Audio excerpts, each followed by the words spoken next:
It's not over. Stop the fight! No! Default.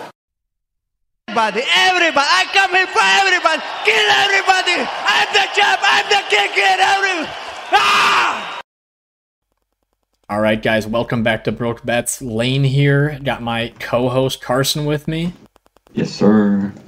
Yes, sir. Coming onto this new card. Pretty shitty card if you guys have looked up and down it, but when there's probably the worst card of the year so far. Blanchfield and Drage, that was pretty bad too, but I think these times, you know, they're all about women's equality for this UFC stuff, but they'll never take them on the road, you know what I mean? They'll do it in the Apex where they don't have to worry about ticket sales.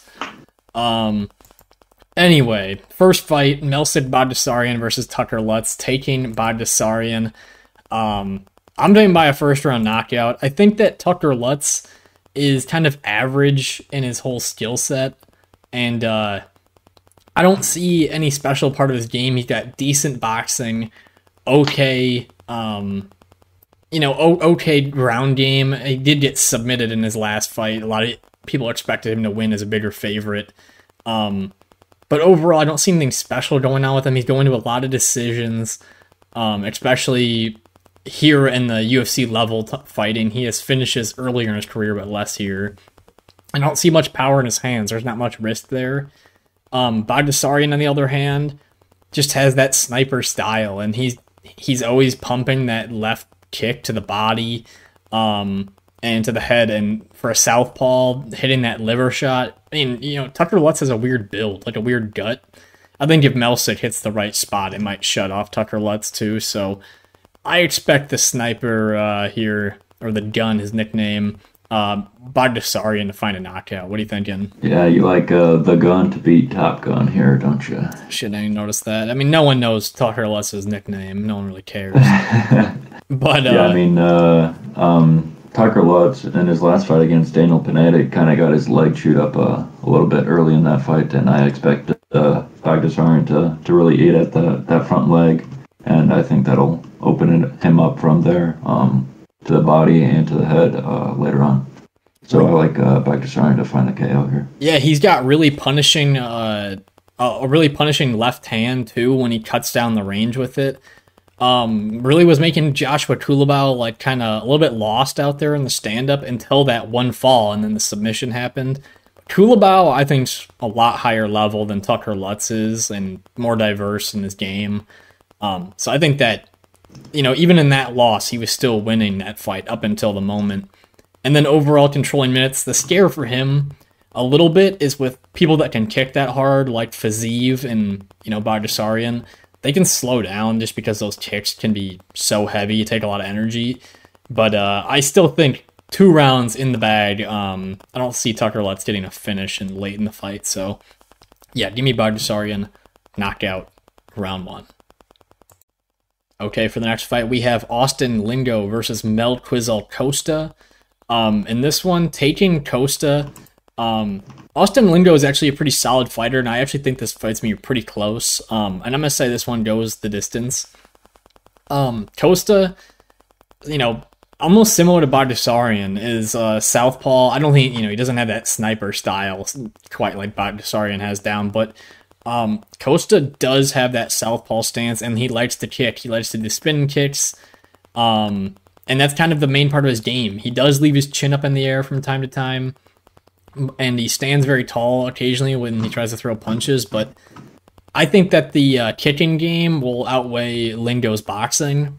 You know, Lingo has a good jab, some decent boxing, but for the most part, he's a tough guy in the UFC, and you know, he does have, you know, 11 fights, but Costa here, the younger fighter, also has more fights, more experience. I'm going to stick with Melquizael Costa to get this decision. What do you think? Yeah, I mean, Costa in his last fight kind of got ragdolled by Moises, but he was on short notice there. And, you know, probably most people expected that from Moises, but yeah, here's a better matchup for Costa here against Lingo, and I think those kicks will be the difference here in this one. Yeah, I mean, it's just something at range. You know, he did slow down, it seems like a little bit. Like I said, this with the kicking and sometimes doing the bigger techniques can slow you down. Yeah, I don't know. Austin Lingo did beat Luis Saldana by decision, knocked him down late in the fight. You know, it's a similar style. Saldana uses a lot of his length and kicking to succeed. And Costa, you know, in that Moises fight, he stopped the takedowns early, and then Moises kind of just wore on him a little bit more as time went on. And I don't really expect any wrestling in this fight. If anything, I could see Costa trying to get this fight to the ground once or twice to secure minutes, but for the most part, it's me a stand-up fight. Kicks versus punches, and I'll take the kicks this time. So, Costa by decision. Okay, for the next fight, we have Istela Nunes versus Viktoriya Dudakova.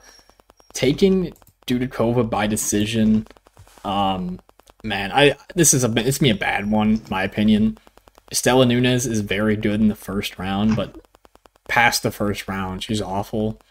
And Dudakova, not that good either. The stand-up looks pretty shit. And the grappling is, you know, it's there. But just like Petrovic that we saw like a couple weeks ago, kind of, you know, she can get it to the ground occasionally, but doesn't have even the best skills when it gets there. She can pass guard on some people, but she really struggled in Contender Series passing her opponent's guard. And I didn't see anything that looked special. She did not do any damage on the feet. And I can see Nunes stopping the takedowns in that first round, making it really tough. And then I could see Nunes just slowing down as the fight goes on. And Dudakova gets her takedowns on the fence, and that's where I see Nunes in the past. She's been taken down there before. So I'm taking the decision here, but I'm staying away completely. That's my motto. So what are you thinking? Yeah, definitely staying away here. But yeah, I think Dudakova by decision is probably the most likely outcome. You know, like you said, just getting the takedowns and control. I see that as the path to victory here. Yeah, I mean, again, nothing special here. The stand-up's bad. Like I said, Istela Nunes is pretty buff, too, for a chick in this, but, you know, she can get stuck on her back. She will be the better striker early. This could be a first-round knockout for Nunes, if you really think about it, but Dudakova, clinch takedowns against the fence, and as the fight goes on, they'll probably happen more frequently, and we're going to see a snoozer of a fight, in my opinion. So, Dudakova by decision. Okay, for the next fight, we have Genaro Valdez versus Evan Elder. Taking Evan Elder here, a pretty sizable favorite in a spot where he will be in a pretty tough fight in the first round, especially. Valdez has been known as a kind of first-rounder bust kind of fighter, and Matt Frivola, no one should really judge him too much for that loss because Matt Frivola has been on a roll right now. Steamroller! Yeah, I mean, he just knocked out Drew Dober, so... Yeah, I mean, and he had like 5 knockdowns on Valdez in that fight. We all know he's got power, so... Then he went on to fight Natan Levy. He actually had some good moments in that fight, but at the end of the first round, really got hit a lot, got kicked in the face, and he survived somehow with all the bad punches that he was taking. And also his ankle was fucked up in that fight. He had like a super swollen ankle. I think Evan Elder, though, he has the wrestling edge for one, where I think he can get the fight to the ground if he wants to win minutes there. And he's shown really good durability. You know, when Preston Parsons faced him, who was up a weight class and a finisher, he stopped all the submission attempts and was in arm triangles constantly, and then dealt with the punches well, too. And then Nazim Sadykhov, he was up on every judge's scorecard 2-0 in that fight against Sadykhov. And I think that, you know, Elder doesn't possess like great power by any means, but he does have good fundamentals when it comes to the wrestling and his durability, his defense. So I do like Evan Elder here to take this decision. What are you thinking? Yeah, I like Elder by decision. Like you said, especially in his last fight, he looked really good, up 2-0, and then unfortunately that cut right on his eyelid forced the doctors to stop it. But yeah, I mean, he can win minutes here in the wrestling department. He showed good get-up game and wrestling against Sadykhov. And for Valdez, I mean, getting knocked out by Frivola. I mean, that was a year and a half ago. But that doesn't mean too much. And then he got worked by Natan Levy, and that was just Natan Levy's like, he feels like Dricus Duplessis, where he looks really tired with mouth open, but he's still winning. Yeah. And he ended up taking that third round. Yeah, Evan Elder, I think that, he doesn't have much power either, so I think knocking out Valdez would be hard, but Valdez, he does get hit a lot. You watch both of his last two fights, and he's leaving his chin up in the air a lot. And he's one of those guys where he can't really fight backwards. He's either standing his ground or he's moving forward. I've seen Evan Elder fight backwards in that whole Sadykhov fight, so I feel a little bit better about that. Again, I won't really play much on this. Maybe over 1.5 rounds if that's offered. I think that'll be a sneaky play. So, Evan Elder by decision. Okay, for the next fight, we have Carl Deaton III versus Alex Munoz. Taking Alex Munoz in a really bad matchup. Honestly, both guys really shouldn't be in the UFC. I believe Carl Deaton might have been a short notice replacement for Joe Selecki when that fight happened. I can't for sure remember the timing. But this is a guy who's fought in PFL before. And his game's pretty basic. It's similar to a Tucker Lutz thing. He's got decent boxing, decent striking, but he's doing nothing special. And Alex Munoz, on the other hand, also just not very impressive. The one thing I will say about him, though, is he's able to take the punishment. Nasrat Hatbrast hit him a lot in their fight. And, took a lot of punishment and still was there. His face is all fucked up. He does have a double leg that he could hit Deaton with and take minutes on the ground here. And he can circle the cage and survive with just some of the striking exchanges. So I'm going to take Munoz by decision, but yeah, this shouldn't be a UFC caliber fight, in my opinion. What are you thinking? Yeah, I mean, Munoz, his last fight was against Luis Pena, and that was 2 years ago, so he's on a 2-year layoff here. Not sure what he'll look like here, but like you said, going to decision, he's been, the last finish he had was in 2016, so he's had quite a few decision wins here in a row, or decisions in a row here. The over for this fight should be a pretty great number. One of the main fights that I looked at for film for Carl Deaton that's on YouTube, Alejandro Flores, really boring fight. Both guys hardly were touching each other. And in that small cage, I don't know, maybe they go after each other a little bit more, but I feel pretty good about a decision. So the over could be a pretty good spot here. But yeah, give me Munoz by decision. Okay, for the next fight, we have Tyson Nam versus Azat Maksum.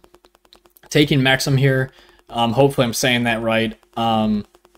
Tyson Nam, never been a fan, man. This guy likes to sit on the back foot. He's really big for the weight class. Actually got in trouble, I believe, last year about being however many pounds or a percentage of weight gain after the weigh-in. Got in trouble for. And I just think Azat, especially at this age, being a patient striker and then a great grappler, mixing those two together is going to be pretty hard for Tyson Nam to try to beat. And Tyson Nam's always just been a guy who's been on the back foot trying to counterpunch, and it's not fun to watch. And at flyweight, man, like being 39, 40, practically 40 years old is not a very good thing, especially when it's a weight class that is dependent on speed. So, right. Yeah, I like Maksum here by decision. Yeah, I like Maksum here as well. Like you said, Tyson Nam, 39 years old. He's, especially at that flyweight division, you got to rely on speed, and I think Maksum will possess the faster movement here. He's got a really nice 1-2, and he's really good on the ground as well. So I like him. I like him everywhere everywhere this fight goes. But Tyson Nam's super durable, so I'm not sure if he finds a finish. And you were talking about Nam. On Tapology, it says against Ode Osborne, fight night weight was 146. So he gained 20 pounds. Which is, like, insane for flyweight, especially at 39 years old, too. Like, a lot of the guys who make the heavy weight cuts are, like, in their prime age, typically. But, yeah, Azat, too, like, the chain wrestling looks great. I believe in this fight with the bear bow choke. He got, like, a couple takedown attempts to start, and the dude posted his hand on his head and pushed him down, and Azat failed the takedown. Then he just kept going and kept going and kept going until he got it and secured the position. I'm not sure where this goes with Nam, but I think that Nam just, doesn't have much left. Yeah, Maksum's going to be putting the pressure on him. Nam's going to be on the back foot, and Maksum will, like you said, the chain wrestling with that pressure. Sure. Azat by decision. Okay, for the next fight, we have Ashlee Evans Smith versus Ailin Perez. Talk about a banger, folks. Taking Ailin Perez. I'm taking Shrek's wife. She claims it. I mean, she calls herself Fiona. And Ashlee Evans Smith is just bad, man. And also, what's this? A 3-year layoff? 2.5-year layoff on, it says here. Looked horrible versus Norma Dumont. Norma Dumont just hit her the whole entire fight. And Ashlee Evans Smith just looks like, if you guys watched Ink Master before, she looks like one of those bitches on Ink Master that, like, I don't know, just looks like she's been in a tattoo shop for her entire life. Ailin Perez. Maybe that's why she had a 3-year layoff. Yeah, maybe she's doing the show.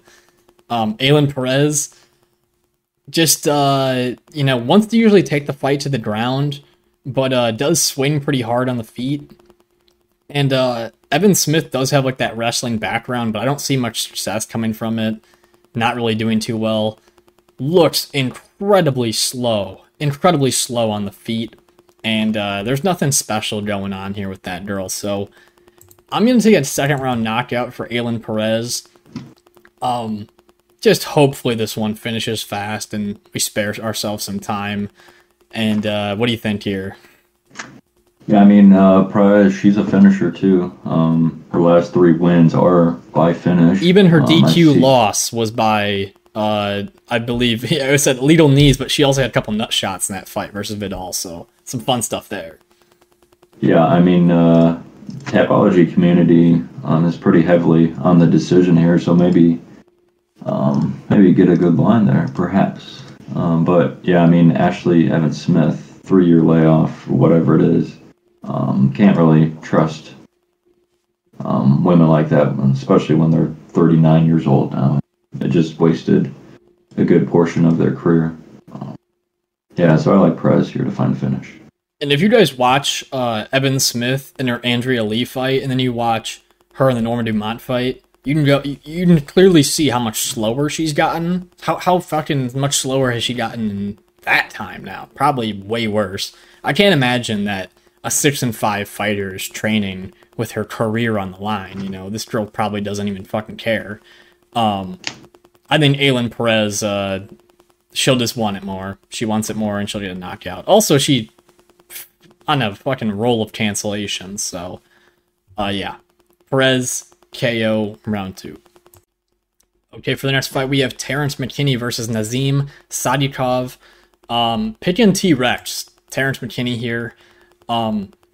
He's just the killer be killed guy, and there's something enjoyable about it. And when he loses, he looks horrible, and when he wins, he looks amazing. And my complete definition of McKinney is typically like, he just has no defense. You watch the dude on the feet, he's off balance. When he throws punches, he's way off balance, but there's a lot of power. But for me, the wrestling credentials, and then also his ability to take the back is so good. And I think that he can find a submission here in the first round on Sadykhov. Sadykhov has had some good moments, but when he gets up on the fence and people get their hands locked under his butt, they can get him down. And if he's going to rush up to his feet, McKinney can just lock up the back and get the submission from there. So, should be a good fight. The under will play really well. And, I like McKinney. Yeah, definitely McKinney or be killed. I think a lot of people will be fading him this week as well, after his last performance against Bonfim, and then Bonfim looking as bad as he did in his last fight. Sure. So I do think the money will be coming in on Sadykhov, although he was losing his last fight against Evan Elder until that cut. But yeah, like you said, if he's able to get the back of Sadykhov gave up his back a couple times. I think McKinney can find a submission here. And there's something with McKinney too, where these guys that can't wrestle at the level, they are constantly guessing when that takedown's coming. So that's why, like Terrance would not do well in many striking exchanges if it weren't for the threat of the takedown. And if Sadykhov's thinking about that, then going for the ledge will be a little bit easier for McKinney. However, you know why I really like the under 1.5 is Sadykhov is a slip and counter guy. He loves to slip, throw the left straight back as a southpaw, and he loves his uppercuts. So McKinney, if he misses a punch, misses a punch big, there should be a pretty fucking awesome knockout for Sadykhov. So just look out for that. I will say Sadykhov did struggle to keep range with Evan Elder in his last fight. He'd have Evan Elder right on the fence, and instead of lining up his hands to get the punch in, he kind of just dove into the clinch at times and lost his position. That's something that he really can't do here. You just got to keep your range from McKinney and then just touch him when you can. But as a fader, McKinney's first round or bust. So yeah, sticking with Terrance here. Anything else you got here?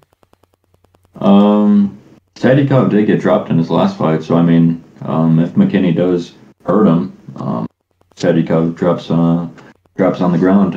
I think McKinney could also find a submission there, a club and sub as well. Sure, like a Charles Oliveira hop on after the knockdown. Yep. Right. All right, McKinney sub round 1. Okay, for the next fight, we have Ottman Azaitar versus Francisco Prado. Taking Prado for a first-round knockout. Both of these guys will come in, and they'll come into the pocket, and they'll trade. And it's just whoever really hits the clean shot first. And I think I liked what I saw from Prado in his UFC debut. Him and Malarkey had some 50-50 exchanges, and Prado had that left hook ending the combinations, hitting Malarkey on the chin, and that forced Malarkey into a lot of the grappling. So Azaitar, I just think that he looks a little stiff. And there's an age. All right, 21 can be an age disadvantage or whatever, but also Azaitar coming off a pretty bad knockout and leaves his chin open in the pocket, as you saw with that Matt Favola fight. I think that Prado can catch him here and put him out pretty quick. So, what are you thinking? Yeah, I definitely like the under here as well. I think it's going to be a finish in round 1 either way it goes. Azaitar really goes in those 50-50 exchanges, and like you said, he hangs out in the pocket a little too long, and that's what caught him with Favola. And then Prado, he was doing well against Malarkey in the first round, and then Malarkey just went to the wrestling. Prado didn't really have an answer for it. But Azaitar's not gonna bring that wrestling here. So they're gonna be going into those 50-50 exchanges, and one of them's gonna go down. And yeah, we know Azaitar has power, but also in his first 2 UFC fights, look who he fucking knocked out. Who, first of all, with the first guy, and then Karma Worthy, who has notoriously one of the worst chins. So that hype got built up off of some pretty easy highlights. And then Prado as well, I thought his head movement looked really good in the Jamie Larkey fight. He was ducking left and right, and if he can just slip one of those big punches and find his own, it's going to be over pretty fast. He loves using spinning kicks, like heel kicks. He misses them a lot. It's kind of a waste of energy. But for the most part, I think that the younger man, the Argentine... Yeah, and he's a couple inches taller and 5 inches of reach too, so... Favola even touched up Azaitar a few times with just a jab. No, Azaitar, right. Flinches his head back. Right. All right. Prado by knockout round 1. Okay, for the next fight, we have Norma Dumont versus Chelsea Chandler. Taking Norma Dumont. I like her all-around game. She's got good kicks. She's thick as hell. And she's got some good striking. She's got the clinch game, the takedowns. Chelsea Chandler, not a bad prospect, though. Like, this girl, pretty good for her size. And looked good in her first fight. Obviously, Storolenko really isn't much of an opponent, but I really liked Chelsea Chandler's left hand. Very heavy, sharp left hand. It was piston. And that's what really did the damage on Storolenko. With the grappling, she dominated on the regional scene. Just getting those takedowns. And I just think Norma, though, has better striking experience. And I've seen Norma fight so many rounds now that I feel pretty confident that she can take this decision. What are you thinking? Yeah, I mean, like you said, decision. Here we go. I think of Norma's wins, her last finish was in 2017, so decision ever since. And for Chandler, she's got 3 of her 5 wins by finish, but yeah, I think Norma will just control this one and win a decision. I think she'll win pretty handedly as well. It could be interesting. 27. Yeah, I think she has the striking experience as long as she knows like to not stand in front of that left hand. Because Storolenko was a goddamn idiot and literally just kept her chin out there, and Chandler would just step in with all her body weight and hit her. So Norma, though, should use the footwork pretty well. She typically does. And, yeah. Other than, like, being thrown around by the big lesbian Macy Chiasson, she's been pretty good, so, yeah. Yeah, I mean, Chiasson can't really falter too much for that. It was a split decision, and then Chiasson looked good against Aldana and is probably on her way to winning that until the upkick. Right. Okay, Norma Dumont by decision. Okay, for the next fight, we have Walt Harris versus Josh Parisian. Taking Walt Harris by a knockout in the first round. This is just his style. It's dump the energy in round 1 with a lot of power, and if their opponent survives, he can be screwed down the line. So, Walt Harris, with his weird body, I don't even know how to describe it. He's got like a fridge, like a mini fridge as a torso.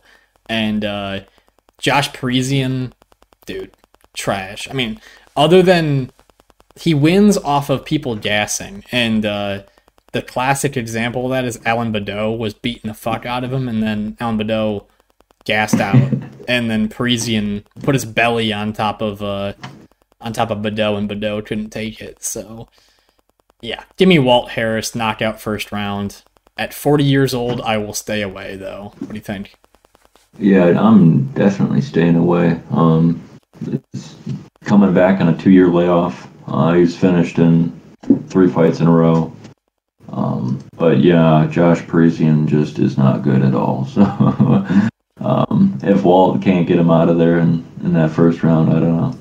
Maybe Parisian can find the victory. But yeah, I'll stick with Walt Harris KO round 1. It's always crazy to me that like Josh Parisian can survive the cuts. Like, I know like they've been doing well lately, getting rid of Chase Sherman and Bandera, but like, Jesus Christ, this dude's resume is it's so bad.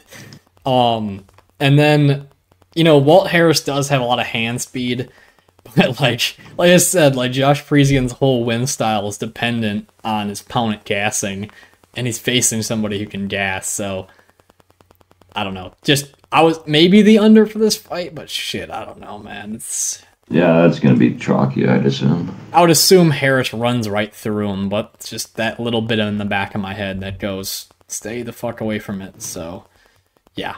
Walt Harris, KO, round 1. Okay, for the next fight, we have Albert Duraev versus Jun Park. Man, I love me some Iron Turtle. I'm taking Jun Park. Such an underrated guy. I think a lot of people just think of his physique. He's not as good as maybe he is. And, with guys with no ground game, he makes easy work of them. And that Dennis Tululian fight, I remember laughing so hard when he was in full mount on Tululian and just like moved him wherever he wanted to.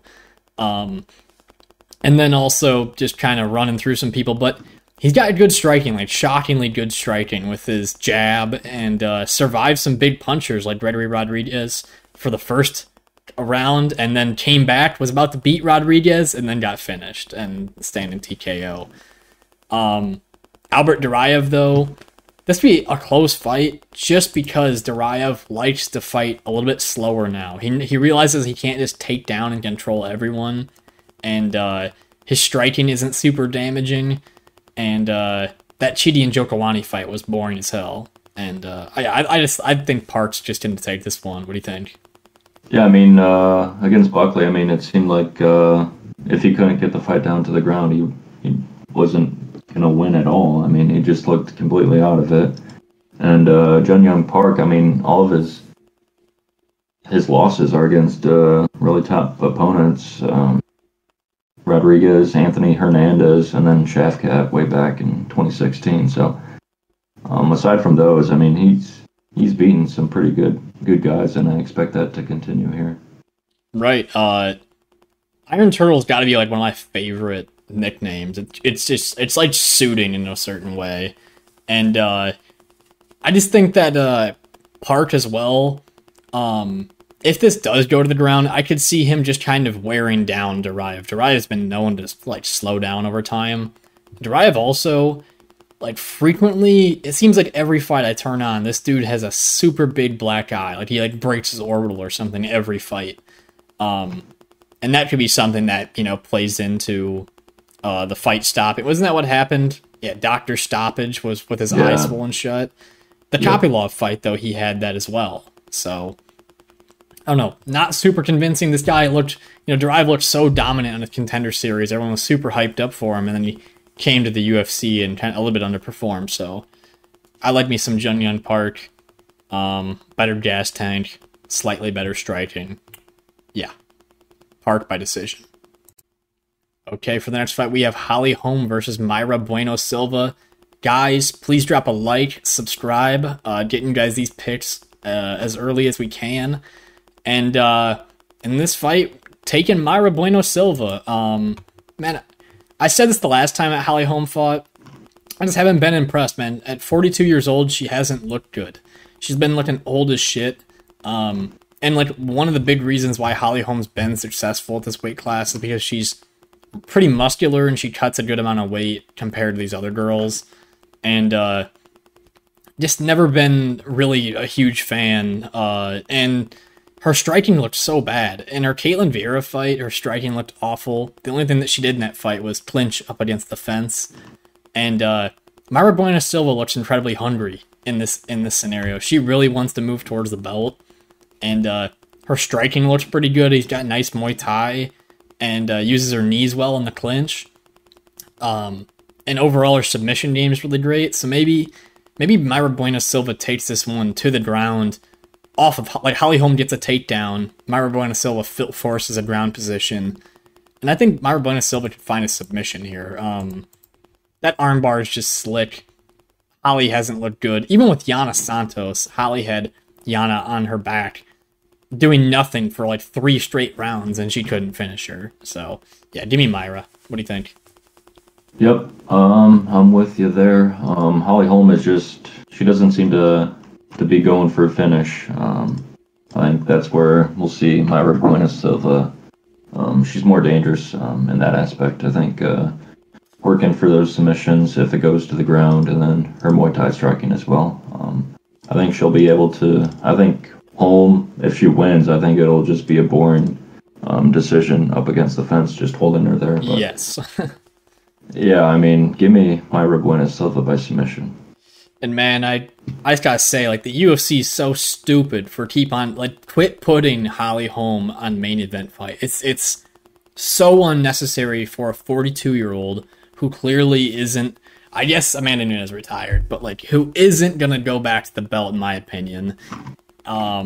It just feels stupid. And 5 rounds, 25 minutes of possible of Holly Holm knee humping somebody on the fence. It's just not gonna be fun if that happens. So give me the fun side. That's why it's in the Apex. Right, where all 20 people can watch it. Yeah, give me Mayra Bueno Silva, the person who really wants it, the person who's gonna hunt for the finish. A shoot box fighter, you know, and Holly Holm she looks old to me. I got nothing else. You got anything else? Nope. All right, on to the bets.